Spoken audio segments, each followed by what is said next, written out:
First thing, remember there's an article accompanying this, but I'll give you a quick rundown. This is an introduction. Plyometrics comes from the Greek word plyometric. Plyo means more, metric means measure. Plyometrics means when you're trying to put the most force possible in the least amount of time. So it's different than strength training. This is the most force in the least amount of time. Jumping is a plyometric. Every time you go and you try to dunk a basketball, that's a plyometric.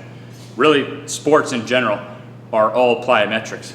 So I like to use the word elasticity. Elasticity simply means when force is put down, how strong and how quickly can you spring back? And that is a combination of your strength and your plyometrics. And everything here is evidence-based.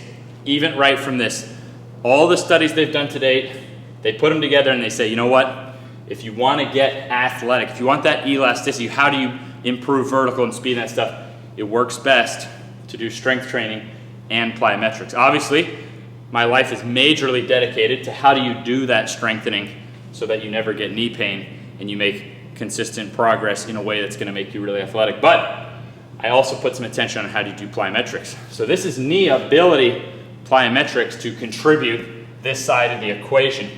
If your sport is like basketball or volleyball and you're already doing all this jumping, the number one thing is simply rebalancing. So as a really simple example, if you are a volleyball player and you take a right, left step into your jump and then you spike with that right arm and land left leg first, the number one thing you do, based on studies, and I have articles citing all these studies, would be a left-right plant, a left arm hit, and a right-left land. So that's not what this article is about. This article is not about the balance side of it, which is the number one thing for athletes. This is really referring to the traditional way you think of jump and speed training. So in our case, I'm going to do this workout today with two guys on the ATG staff who play basketball. So we already do the jump balance work on the basketball court.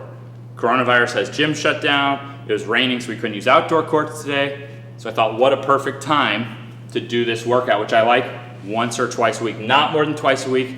Once a week would be the main advice I would give, but you could do it up to twice a week.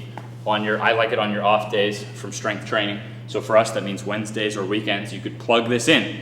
A non-athlete could plug this in, or an athlete of a sport could plug it in instead of their normal skill work. So now let's get into steps 1 through 3.